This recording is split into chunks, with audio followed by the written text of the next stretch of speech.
Hey, Ricky, it's Dennis from the Hello. Australian Rock Show. How are you? Hey, man. How's it going? Very, very well. Look, we've got limited time today, so I may as well rip straight into it. Sounds good. Sounds good. So great to get you on the phone today. Now, here in Australia, it is the 19th of February, which coincidentally is the release date of your new album, When Life Was Hard and Fast. I've had some time to digest the material, and I believe it's something pretty special. We kicked off this show with the title track, Thank you. mate, that is already in the running for my Song of the Year, although another called Fighting Heart. Mate, thank you. It runs a very close second. 30 seconds in on the title track, and I was hooked. Hooked on the hook, if you will. Thanks, Dennis. Now, Thank you so much. You're very welcome. Look, the song states the press release echoes sentiments of growing up and chasing your dreams and the friends you lose along the way. I did note some personal lyrics in there, such as "How you going to keep me working on this farm when I can see the road ahead tattooed on my arm." For mine, it really is an audio soundtrack that many of us who've devoted our lives to rock and roll can relate to, isn't it? Yeah, I mean, it's completely autobiographical for me. The fact that I grew up on a farm and, I was the only son. So the road was mapped out for me that I'm going to inherit the farm and that's what I was going to do. And sure enough, left school at 15. But by then, like many kids, I'd fallen in love with rock and roll. And the road for me was certainly deviating away from what was planned for me. It was I was desperate to be successful, to be successful in music and make a life out of music. And I used to daydream on the farm, all the time about, I remember I had the tractor wired up with a stereo, and I would just sit and play cassettes of bands, while I'm plowing a field or baling hay or something, It was just music in the tractor, in the cab of the tractor. I was obsessed, And I was really lucky in that my old man recognized that and didn't try and go, "Hey, you've got a job, you've got a career, you've got something planned." He was like, he could see how obsessed I was with it, and he encouraged it. He was really supportive, which was amazing. I have got to make mention of the wonderful Mink DeVille cover on the record. The song Gunslinger, taken from their 77 debut album. I'm assuming that the A-side, Spanish Stroll, must have been a hit, if it caught your attention when you were younger. I'm actually surprised no one has covered Gunslinger before, but your take is superb. Just love it. Thank you. Yeah, I mean, that is one of those moments that seeing Mink, you're right, Spanish Stroll was the A-side, and seeing Mink DeVille on Top of the Pops as a 10-year-old and being blown away by this song and the way he looked with that whole Latino sort of street gangster vibe he had going on, New York sort of thing going. I was just like mesmerized. I bought the single, and as we did back then, we took him home, we flipped him over. And, a lot of times the B-side's better than the A-side, and in this case, arguably, I think it was. I was just learning guitar, and the beauty about Gunslinger is it's only got 3 chords in it, so I could instantly sort of play along to it. And I remember thinking, throughout the years, I got to cover that song. I got to do that song.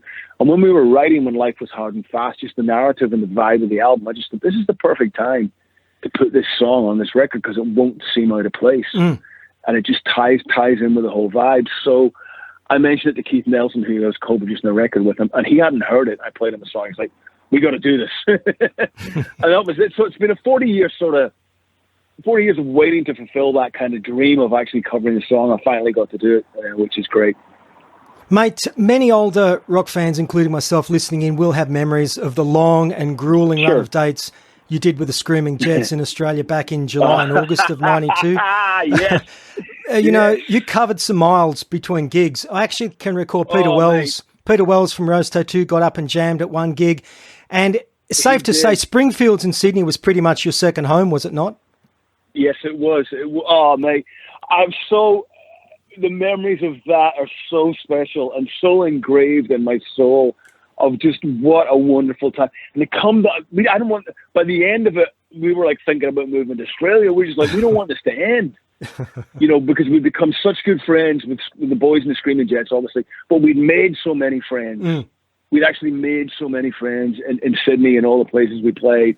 Getting to meet Pete Wells was amazing. And him, he actually gave me his guitar after that show, really? which I still have.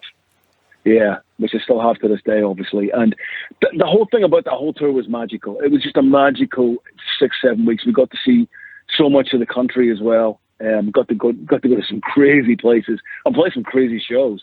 And it was just a magical time. And I loved it. I really, really loved it. And Springy's just adopted us. And I mean, it was funny. We ran up such a huge bar bill.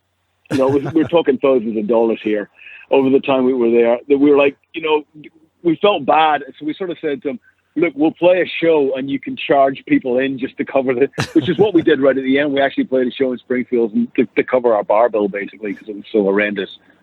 Love it. Mate, there are many other highlights on this album, including the big sounding and very classy first single, Fighting Heart. That's the track we're going to close this show out with. More of your honest and inspiring lyrics, such as My Fighting Heart Won't Be Denied, My Fighting Heart Will Never Die. You know, some amazing guitar work in there too. A couple of fan comments I've read online reckon this one goes close to being the best track you've written over the past few years, which is a pretty big statement, I know. But in terms of overall song strength and the inspirational quality which the song gives the listener, I can see where they're coming from. It's something pretty special. I guess, what can you tell us about Fighting Heart, and how would you rate that song in your vast back catalogue of work? Well, that's amazing to hear that. Thank you so much. It was the first song we wrote for the album. I had the verse, I had the lyric, and I took it over to Keith Nelson, who obviously co-produced the record with me, and played him it, and we worked on the chorus together. It's a real simple song. I mean, there's not that many chords, because the best songs are. Mm-hmm. And then Keith sort of came up with a great dual harmony guitar idea, intro lick, which is amazing. We started layering the guitars on it. This is on the demo. So it was the first song that we wrote. So there's an energy and an attitude to it. I mean, lyrically, it's a bit of a tip of the hat to Phil line it. You know, I got your name tattooed on my chest. I've got the Chinatown Thin Lizzy Dragon tattooed on my chest. And it was kind of a nod to Phil inspiring me to go down that road of wanting to be a musician at all costs and not giving up and not giving in. And then it kind of goes on from there, just really about life, you know, about just sticking to your ideals and sticking to your guns and not giving up and keep trying to inspire yourself. Because if you inspire yourself, hopefully you'll inspire others. And it's a real kind of positive song. But I knew that when we'd written it, and when we did the demo of it, and I took it home and I was listening to the demo, I thought, there's something about this that's a little bit different here that we've maybe tapped into. Don't know what it is. Sometimes that just happens. But yeah, very special song for me personally. Love it. You know, as someone who bought, you know, the Almighty's Blood, Fire and Love record back in the day, can I say how great it is, reassuring, if you will, that you're still out there writing and recording music, which is, you know, still sounds so authentic and so spirited. Obviously, Ricky, we cannot go back to 1989, but when you release a new album in today's day and age, how do you gauge an album's success? That's a great question. You know, I'm old school, so if I get a good chart position, that still means something to me. You know, it just does, because that's what I was brought up on. That may not be the way a lot of people gauge it, but that's certainly part of it for me. But I think you just gauge it on the success of what you're seeing, the feedback being online now and people's reaction. You know, and obviously, yeah, of course, you know, sales, downloads, all taken into consideration. That's still all part of it, because if the album does well, guess what? You get to make another one. You know, and I think that's really what not the most you can hope for, but to get to that level of security. Okay, it's done well enough that I get to make another one, and everything after that's just the icing on the cake. You know, the fact that you can get to tour it, and obviously when the world's not going through what it's going through, you get to tour it and play and promote it and connect the songs with people live. That's the whole different level, and that's when the fun begins. Mate, when reviewing this new album online, American songwriter wrote, "Think Social Distortion meets Tom Petty and the Heartbreakers meets Johnny Thunders." I've long seen a similarity with yourself and someone like Mike Ness. You both have that rawness, that authenticity about you, both wonderful storytellers, and for many, you know, very much the real rock and roll deal. Has Mike Ness been an influence on you? And do you think that one day, and this is probably wishful thinking on my part, the two of you could co-write some material together?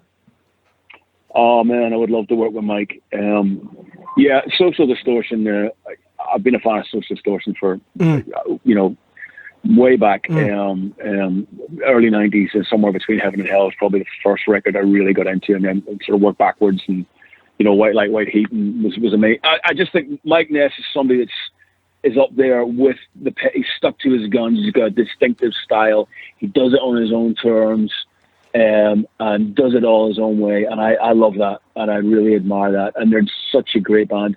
And he's such a great writer. He does the simple things so well.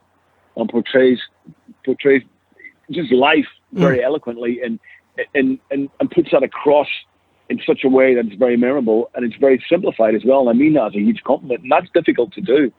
And Mike's great at doing that. And I would jump, if the opportunity arose, I would jump at the chance to write with Mike Ness. Absolutely. Love it. A couple of years back, when the Another State of Grace record was released, we had Scott Gorham on the show. It makes me want to ask you about your songwriting process. You're quite a prolific songwriter. Is there a clear distinction in your mind, Ricky, when you're writing something that makes you think, oh, that will work as a Black Star Riders song, or this one will suit a solo album?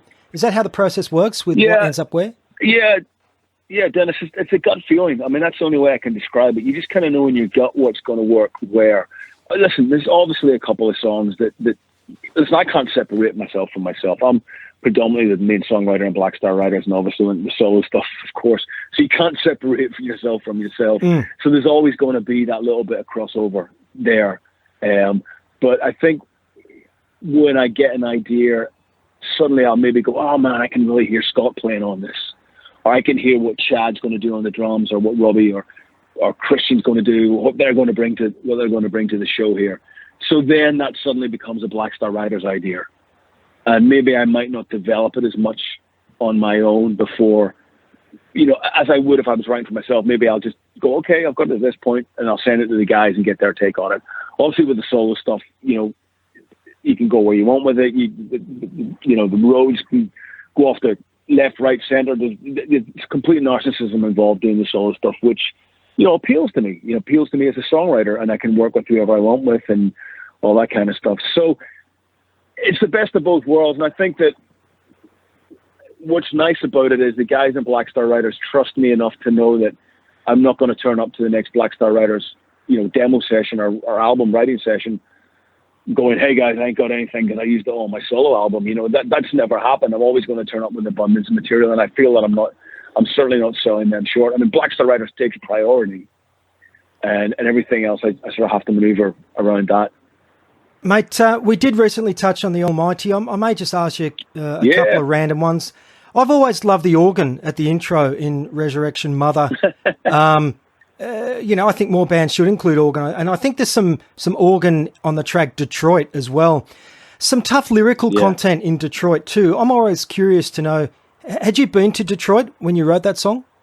You know what? It's really funny. I hadn't ever been to Detroit.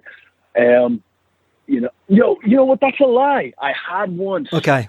I'd been there when I was in New Model Army, because I was in New Model Army for a while before I was in the Almighty. I was a guitar player in New Model Army, and we did a US tour, and I played in Detroit briefly. So I'd been there to do a show, played a show, obviously left. But the idea behind that song was funny.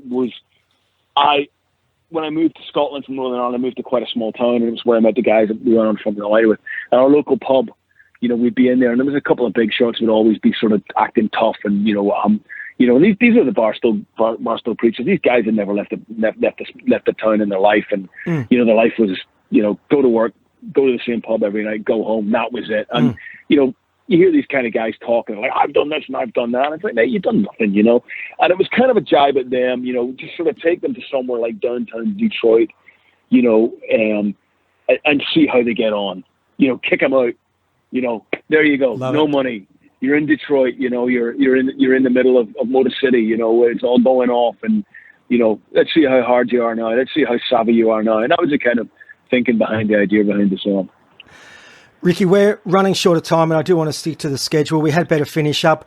I like to think that Australians have always loved loud, honest, no bullshit rock and roll. It's part of our DNA. From Buffalo to the Aztecs, Lobby Lloyd to AC/DC, the Angels Rose Tattoo, the list goes on. You are someone, in my opinion, who is also cut from that same cloth. Your music has always resonated with many of us here. Congratulations once again on the new album. And for anyone who has been lost in a vast musical landscape, I think that When Life Was Hard and Fast is an album that can restore their faith in rock and roll. And I know that many of our listeners are going to want to check this one out. Oh man, I appreciate that. I mean, I've got to get back to Australia. I've criminally not been there enough. I've been there twice, and it's not enough. And I love it, and I love the country, and I really want to get back there and play very, very soon. And thank you so much for all the support. You're welcome. Before you go, every guest on our show gets to choose a song by an Australian band. What would you like to select and why? Oh, man, I think it's got to be Rock and Roll Outlaw by Rose Tattoo. Love it. Let's close out with that. Wonderful to chat with you today. Good luck for the rest of the year and for the album, and please keep in touch. Definitely, Dennis. Thank you so much. Be safe. Thank you.